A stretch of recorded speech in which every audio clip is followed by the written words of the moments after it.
Okay, everyone, Friday's morning briefing from the Celtic Way. Cup final eve is what the person you don't like probably calls it. I don't know if that means you don't like me. Tony, do you like me? Of course I do. Of course I do. Still never met you, but hey, I like you a It's not a lot. bad thing. Not a bad thing from your point of view, probably. You don't know what I'm like. Lovely to have you with me, Tony. Again, you're looking resplendent today. The Yeah, sun is shining in. sun is shining Morning, in. Yeah. Hazel, and everyone else, Charles. I'm not going to name everyone because we'll be here all day, but lovely to have you here. Okay, Tony, what you thinking? How you feeling? Oh, listen, bring it on. I usually always hate the end of the season, but I love being involved in the Scottish Cup final. Told you before, I'm like a big kid when Celtic are not involved. I just kind of shun it and so no interest, that kind of thing. But I usually end up watching it. But I just kind of, I can't stomach Celtic not being in the final. So, and it's great. And excuse me. And the fact that they're going for their sixth treble in 9 years, Hamish, is just brilliant, absolutely brilliant. And you just want the game to happen now, and you just want to, achieve even more success. Aberdeen will have a say in that, or they want to have a say in that. But the smart money's on Celtic, isn't it? Yeah, I mean, I was chatting to someone earlier and asked the question, do you have nerves ahead of tomorrow? I'll be honest, I don't really. And I guess that's a huge tribute to how secure this Celtic team make you feel ahead of these big games. But I feel strangely relaxed for what is such a big game. One of the biggest games we've played this whole season. I mean, we're going to win the treble, and I know we've come used to that, but I still think it's something really to think about. Celtic are going to win a treble tomorrow, and a number of years ago we'd have killed for this opportunity. So, but I don't feel particularly nervous. I think Celtic are going to turn up tomorrow. I think it'll be a close game, close-ish. But I'm fully back in Celtic. I really fancy it strongly tomorrow. Biggest threat to Celtic is Celtic themselves, isn't it? That and feeling, any kind of feeling of complacency at all. I think I mentioned it to you before. 1970, I think Celtic were going for a treble, and Aberdeen beat them 3-1 in the Scottish Cup final. I think Steve McGrory confirmed that, and so there is no such thing as a certainty in football. Your attitude, your application has to be spot on. I think Brendan Rodgers is a past master of that. He's never lost at Hampden, and because speaking to Charlie McGrew earlier in the week, and he says that Brendan is an uncanny knack of, and he's mentioned this himself, that telling the players this is their first time, he treats it like it's their first time, and to be able to do that so many times and to keep that fresh, it's testimony to him and his managerial skill, and I just think Celtic will be on the money tomorrow, but. Aberdeen, you can't just kind of dismiss that there was some good things about Aberdeen during the season. That's particularly their start, and they came to Celtic Park, got a 2-week draw, and people were, saying that they were the real deal. They're just looking to dredge up one of those kind of performances from the season that's just passed. Because it ended in disappointment for them. They were going for second, they were going for third, and then they finished fifth. So this is a kind of silver lining that they're hoping for. And, the last season's Scottish Cup semi-final tells you, it's never a done deal. But I think Celtic supporters, as you said there, I think they're going to get into this in a very relaxed frame of mind, not taking anything for granted, but knowing if this team turn up and the manager puts out the best 11, that they can win a treble, Hamish. That's the bottom line. Yeah. Okay, no prizes for guessing what we're talking about today. We're going to spend, I think, the whole video looking ahead to tomorrow's game, discussing various selection calls. Some comments from Brendan Rodgers yesterday as well on a few things. Greg Taylor, a wee bit of chat about Arnie Engels leaving us already. I don't think there's too much in it, but enough in it for Engels himself to be asked by the media, so we can touch on that maybe for a couple of minutes. And yeah, just general chat ahead of the game and the excitement we're all feeling. First of all, though, a quick word from our sponsor. This Celtic Way video is brought to you by S1 Jobs. If it's time to hand in your transfer request, then head over to s1jobs.com and upload your CV today. With thousands of jobs across Glasgow, Edinburgh and the surrounding area, you'll find the one at S1 Jobs. Start your search today. We also have our Martin O'Neill competition. You can win lunch with the legendary Celtic manager running, believe, until the end of the month, so not too much longer left. Get involved.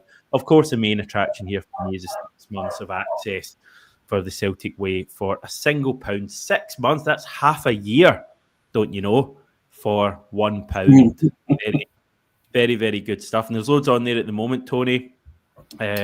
Stuff like Jimmy Tillene's thoughts ahead of the game. You were up in Aberdeen earlier in the week, weren't you? I was in Aberdeen, and they held their open day, and I went up to speak to the opposition, as it were. And I mean, they really are looking forward to it, as you would. You know, they know the enormity of the task. We spoke to Jimmy Tillene, we spoke to Matt Snoster, and we spoke to Graham Shinney, and they're all, I mean, they all accept that it's a formidable challenge for them, but they're not shying away from it, and they're not running away from it. And Jimmy Tillene told us that he's really friendly with Brendan Rodgers. He's had a few chats with him, and he kind of picked his brain about Brendan's journey in football and stuff like that. So it was nice to get that, the kind of things that you don't often hear about it. But they're embracing the challenge, and when you walk about Pittodrie, it's full of the legendary Aberdeen teams that have won silverware, and they're all very much aware of that history weighs down on that glorious era from St Alex Ferguson's time there, and the two stars on the badge, for the 2 European trophies. And they're 35 years since Aberdeen last won the Scottish Cup against Celtic in penalties, ironically.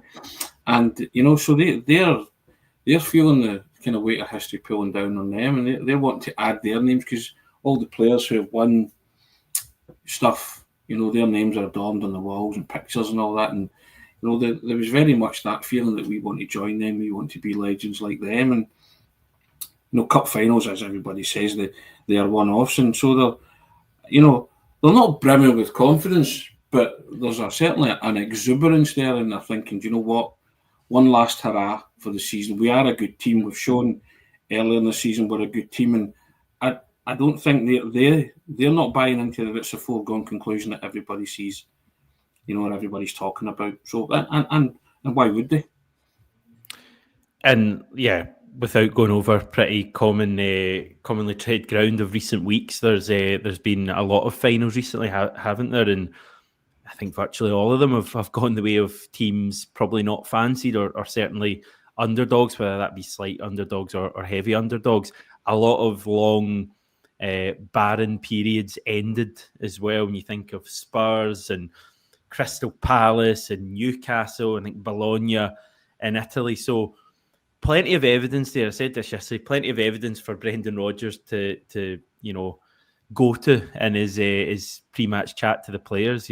We may be big favourites for this game, but I mean, it's such a cliche, but finals are just one-off games, aren't they? And strange things can happen in finals, which I guess is such a credit to Celtic. I was looking this up earlier, Tony. I don't know if it was you, or I think it was maybe Kevin earlier in the week, but our last loss in any final, any competition, was the defeat to Kilmarnock in March 2012. Since then, Celtic have won 15 finals in a row, which to me is like a ridiculous stat. I mean, to win 15 games in a row, it would be an amazing run of form. But to win 15 finals in a row, when you look at you're a lot of the time playing the other biggest clubs in the country, whether that be Rangers or Aberdeen for a while, Hibs, Hearts, etc., to win 15 finals in a row when it's such a huge game and such a knife edge kind of match is just a huge testament. And obviously Brendan Rodgers has been part of so much of this. Callum McGregor's been part of, I think, 13 of the 15. And obviously that run's got to end at some stage, but it does fill you with a fair bit of confidence that Celtic can arrive on the big occasion. But I mean, I was also thinking earlier, like winning 15 finals in a row, like, do you think that's ever been done before by a top level club anywhere? Like, it seems a totally ridiculous stat to me. It probably will be a record per se, but I don't think anybody, typical of Kevin to bring something like that up, because he's all Yeah. kind of football quirks that float his boat. So I would imagine that would be. But I mean, just shows you the levels of consistency. And by the way, Hamish, not always playing particularly well in those finals. You know, the Invincible final wasn't great, was it? It wasn't There's great. a lot of narrow ones here, Tony. You think of the Julian final, the Ida one last year, the Rogic one against Aberdeen, the Hibs one when we go behind and come back. A lot of kind of tough ones that we came through. But so what it shows you, that resilience and character to get the job done. And I think that's part of Celtic's makeup, isn't it, in finals? And it has been, as you say, in the last 15. They know how to get the job done. And I think that's what Aberdeen know that too. You know, regardless if Celtic go behind or there's a setback in some shape or form, they can still get the job done. You're confident in the manager's ability and the player's ability to get the job done. And it might be a temporary setback or whatever, or some adversity. But, you know, Celtic, that's just an incredible level of consistency at that stage. And I only mention the fact that, you know, I personally would love to see Celtic turn up and put on a show and win it convincingly and win it well. And so you can relax and enjoy it, because those tight ones are never they're only enjoyable when you win. You know, the Hibs one when Ange Postecoglou won it, when Kyogo scored, I mean, that was joyous, but you know, again, having come from behind to do it, but coming from behind within a minute of Hibs scoring, maybe even less than that. And also the Invincible final, Stuart Armstrong scoring within 2 minutes of Johnny Hayes opening the scoring. So, you know, it's in them. It's just those players. And Callum McGregor's been around all of that, been there, seen it and done it. And there's an incredible stat that I don't think he's ever lost a final, has he? Yeah, I think that's at like any kind of proper any level, isn't it? Includes youth. and all that as well, yeah. So, I mean, that's just incredible. So, long may that continue. But I think, like everyone else, that Celtic supporters are confident tomorrow that their team can win. And I think the evidence tells you that this season, because Celtic have won the last 4 out of league and cup games against Aberdeen, and 3 of them have been 6-0 and 2 5-1s. So the evidence is there that Celtic are a much better team than Aberdeen, and if they turn up, then you know they can win this convincingly too.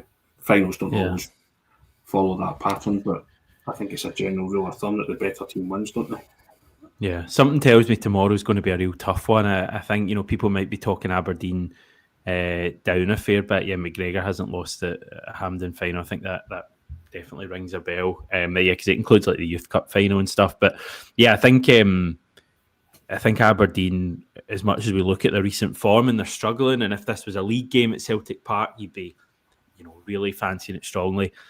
I think it's going to be a real tough game tomorrow, and I've just got visions of that 2017 final. I'm not saying it's going to go quite as late as that. I think we'd all settle for that right now. That was an amazing final, a great game.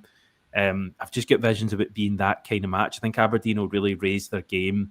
They're playing for like guaranteed European league phase football next season as well. So it's an extra kind of bit for them to motivate them. Not that they should need it, but that's going to be big. Okay.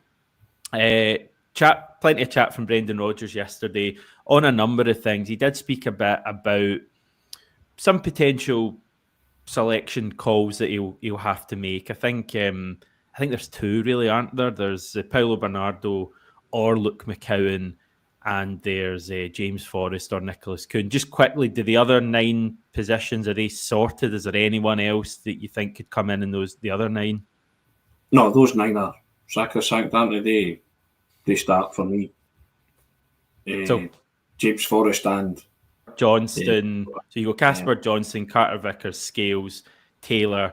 You've got McGregor, Engels +1. You've got your right winger, Ida, Maida. Yeah. I mean, that's basically the question marks there, isn't it? The midfielder and the right winger. I felt that James Forrest possibly played himself into contention. Last week, but listening to Brendan Rodgers yesterday, I think he's going to go with Kuhn. Just my gut reaction to that, because he's not one for sentiment, clearly, and I just think he's going to maybe give Kuhn the chance to, because Kuhn scored at Handon before and he's turned it on at Handon before, as has James Forrest. And I think the more popular choice would probably be Forrest, wouldn't it? But Brendan doesn't listen to popular opinion, does he? He does his own thing. And I think the midfielder will be Bernardo. Yeah, I'm pretty confident that it'll be Paulo Bernardo. The winger stuff's interesting. I've actually not heard or actually seen Brendan Rodgers' comments yesterday. I've seen them on a few things. I missed these comments on the actual selection stuff. I mean, I did hear some stuff earlier in the week from Brendan Rodgers that made me think that he might be going for James Forrest. So maybe I've missed something yesterday that he kind of hinted at going with Kuhn. I think he mentioned James Forrest, offering something, whether he plays on the left, on the right, whether you start him or whether he comes off the bench, which people may read into that and think he's going to play Forrest off the bench. I don't know. I've got this kind of feeling somewhere that James Forrest might be in that starting lineup tomorrow, and I think he should be personally. It's a huge call. I probably think he should be too, Hamish. But again, you're basing that on recency bias, aren't you? And a bit of sentiment there, So he has gone with Kuhn, hasn't he, for all the big games? And I don't know, maybe he just feels that Kuhn offers something a bit different to James. But listen, whoever he starts, I'm not too fussed. I think the two of them are well capable of producing moments, that can help you win this football match. So I just I'm not fussed. I think my heart says Forrest, my head says Kuhn. Yeah, I think the other point about that the manager was making is that different players have different skill set, and it's something he touched on a bit yesterday with Greg Taylor and Kieran Tierney as well, and we can come on to Greg Taylor, but he was basically saying that it's good to have players who play differently because it gives you different options for different matches. Variation's pretty important, and I think he was making the point that kind of depends on how Aberdeen are going to set up tomorrow and whether they're going to have space to run into, when you think someone like Nicholas Kuhn would really enjoy the space, whereas maybe if Aberdeen are going to be a bit more compact, then potentially someone, James Forrest, maybe just has a little kind of bit more nous, a bit able to kind of drop in and knock balls in and 1-2s and maybe takes care of the ball a wee bit more against packed defences, a wee bit more creativity potentially. Having said that, Forrest was pretty good the other week playing into space at Pittodrie when Aberdeen came out, and Nicholas Kuhn's capable of finding a really good pass. So I'm pretty relaxed about that part of it. I do think Aberdeen will play differently to how they did in the last game. I mean, they were coming after us in that game at Pittodrie. And we just played through their press and really ripped them apart. To be honest, we scored 5, could have scored a number of other goals. I think tomorrow they'll make it pretty stuffy. I think you see the old classic tactics of slowing the game down as much as possible. Men behind the ball trying to make the game difficult for us, playing for set pieces where we're susceptible to conceding a goal from a set piece now and again. Do you have any thoughts on that? They could, I guess, come out and go after us again if he fancies that. Going to have to change something, isn't he? They get battered 6-0 in the League Cup semi-final, and they get hammered 5-1 with a makeshift Celtic team, a second string last week at Pittodrie. So he's going to have to do something different. But have they got it in them to execute a different game plan and beat this Celtic team? I don't think so. And I always think that these occasions are very much about what Celtic do as opposed to what Aberdeen do. Celtic are serial winners at this level and serial winners at this venue. And as I said earlier, despite not playing well at every kind of showpiece occasion, but they know how to get the job done. And as I say, that they're the only two selection dilemmas the manager has, but they're no really dilemmas. are they? No. You know, they're just It's good. decisions. Exactly, that it's what you want. Hmm. And, you know, you're going to somebody like Paulo Bernardo. Paulo Bernardo, you know, he had his Hampden moment last season when he came on and, you know, took that game by the scruff of the neck, and then in the last minute, you know, and it's very underestimated his contribution to that goal, because he Yeah, could have staying on fallen his feet. because he Yeah. stayed on his feet, and then he's hit a shot which has deceived the goalkeeper. Lots of people blamed Butland, but if you watch it from the camera angle that shows you behind the goals, it kind of swerved as it came towards him. So it took Butland by surprise.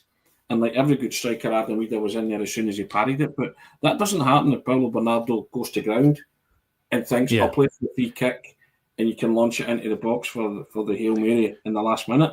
But he's got the presence of mind to think, I'm going to have a bit of this. So that's what I liked about Bernardo. And I think I've said before, there's a wonderfully technical, gifted footballer in Bernardo, because he's came from one of the best football academies in Europe, Benfica's, and you know he's struggled a bit in terms of injury and then stop-start. But whenever he's came into the team, he's always performed for me. He's always did a job, and I like him and I like what he brings. So I have no qualms about him playing in that role tomorrow. And I think actually it might be suited to somebody like Bernardo tomorrow.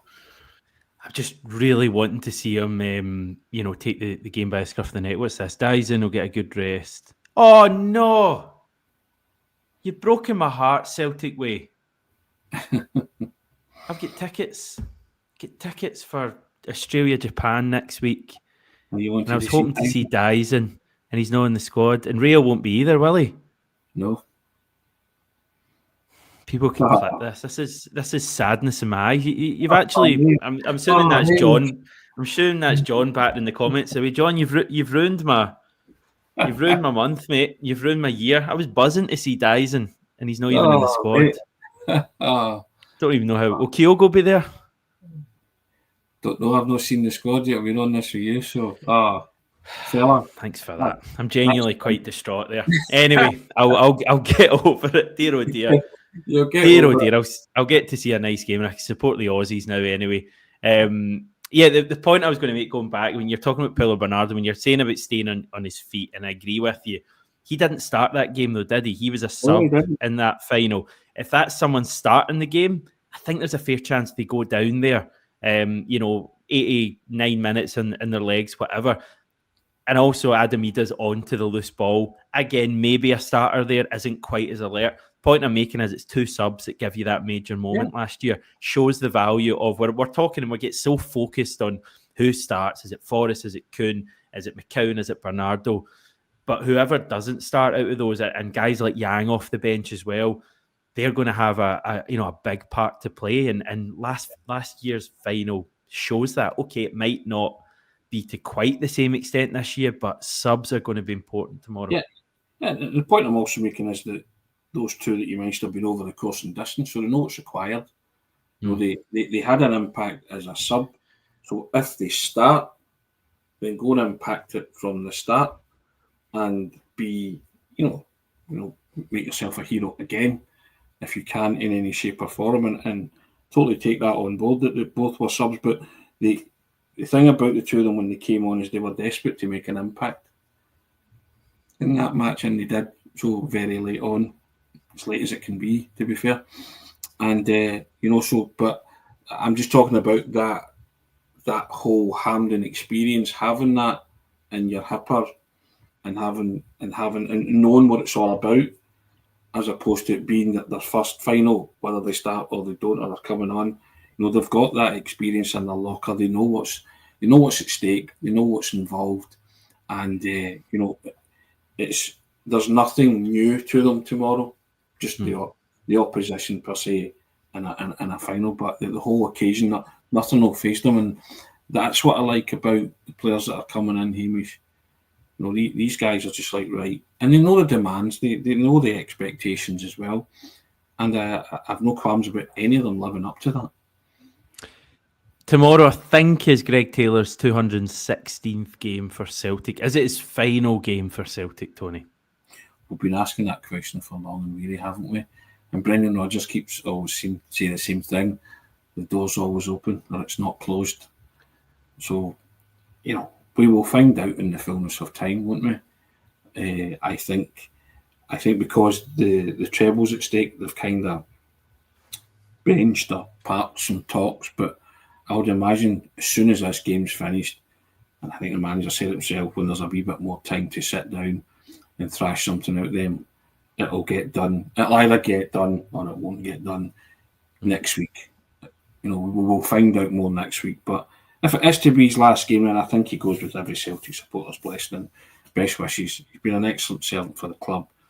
But I'm like Brendan Rodgers. I'd rather he stayed. And if his role's outlined and explained to him that Kieran Tierney's going to come back, and if Kieran Tierney's fit, he's going to play the majority of the games and the bigger, higher profile games, he might have to play. But I mean, there's still 60 games a season, isn't there? So there's still going to be plenty of game time. And that's on the premise that Kieran Tierney is fit. Because you're going to have to manage that too. But I don't want, as I said before, I don't want Kieran Tierney to come back and not play. I mean, that's just... So I want him to play, but I still want Greg Taylor there because I think he's an excellent inverted fullback and really grasped the mantle and Neto in that role. So I'd be loath to see him go. But again, it's a decision between the player and the club. Yeah, the update yesterday, Brendan Rodgers saying he'd had a long chat with Taylor during the week. He was keen to reiterate that he wants to keep Taylor at the club and that the door isn't fully closed. Says there'll be some more thinking time once tomorrow's game is over and done with. And also they made an interesting comment about this not being on Greg Taylor, said that it's a big contract for him, 27 years old, just become a father, number of other things going on. Not sure if that was a bit of a plea to the club to maybe up their offer, or if it... Thing is, as fans, we don't really know what's going on, but we'll wait and see. If it is to be Greg Taylor's final game tomorrow, go and win because he deserves to go out a winner. He's been a great player for us. Okay, so are you going along tomorrow, Tony? Yes, myself and Ryan. I'm always wary about asking that in case you say no, and I feel like a total you know what. But good that you're going along. You'll be looking forward to it. Oh, I can't wait. Listen, I love Cup final day. You can't beat it, and you can't beat your team being involved, and you can't beat your team being involved going for a domestic clean sweep. The only thing that knocks a smile off my face tomorrow is an Aberdeen victory. But these are the days where you love your job. I mean, I've always loved my job, but you have to savour these days as well as a professional working person, and I do. And I've happened since I started the Celtic way. Celtic have won all the finals that I've appeared in, and I've been fortunate enough to be there. And I like players, and I never take this for granted. So there's a real childish joy in me when I wake up on Cup final day, and I just a throwback to when I was a kid, and my dad built it up into a big day, because you knew it was a big day because there was like hundreds of sweets and crisps and juice, and you sat from like 9 o'clock in the morning, and they used to do the big build up, and they even did it for the Scottish games, and like I'm talking 15 years ago. I remember they used to do it, and they just don't do it anymore. It's such a shame. Something I miss dearly, and I've said to you before, I used to go to my local shop, get my Roy the Rovers comic, and I'd read that, it was just a brilliant day, and always better when Celtic were involved. Even when they weren't involved, I was kind of laissez-faire about it. But as a working professional, I never tire of going to Hampden and watching Cup final, especially when your teams are in it. And even when my teams have not been in it, watching Inverness win it a few years ago, I was fortunate enough to be there when Hibs beat Rangers and you'd 114 years of hurt. And just see actually working at that as a professional and as a journalist, it was just, you remember these moments, so, and you remember all the trebles that Celtic have won of late because you were there working. And as I say, it's a joy to do what you do. Never take it for granted, but it's one of those days. It's one of the days in the calendar that I actually love. Okay, the comic books or magazines maybe out the window these days, but we've got the website, Celtic Way website, where there's plenty to read ahead of tomorrow's game. You get chat with Jimmy Talleen, you've got a chat with Charlie Mulgrew, so many other big build-ups to the game, and obviously all the news as well. Yeah, and I think John will be able to tell me this, but tomorrow I think there's a lovely Invincible piece going up by my good. Get you up for the game. Get you up for, if you really want to get up for it. Then there's a kind of retro recollection of the Invincible final. I won't tell you the three protagonists involved, but one of them is a fan who's a subscriber to the Celtic Way. I'll give you that one. There you go, and I hope you enjoy it, but it will get you in the mood. I'm sure that's going up tomorrow. Tactical breakdown coming today, and the story of the two coming as well, plus loads more. Yeah, so you want to check that out, guys. You'll really enjoy that because it's done by a kind of series of flashbacks by the three. I'm going to read that. The three protagonists that are involved in. Yeah, it was something that I enjoyed putting together. You know, sometimes you write something and you think, I really enjoyed that. It's one of those ones. So yeah, I would urge you to have a look at that today, guys, because you'll enjoy it. But all the tactical stuff as well, and all the press conference stuff is out. Young Ryan was a busy boy yesterday. He was off yesterday, so Ryan had the onerous task of deciphering all the press conference chat, but all the stuff's on the website, and have a look at that and seeing what Arne Engels, Bernardo, Brendan Rodgers, I think they were all interviewed, weren't they? So it's all on the website. Great. And on the YouTube as well, plenty to come. There'll be coverage before and, of course, after the match tomorrow. So for now, though, I will say goodbye. I'll have the weekend off, and fingers crossed that Celtic are celebrating another treble come tomorrow. Enjoy it wherever you're watching, everyone. And yeah, let's hope the boys can get the job done. Cheers. Catch you soon.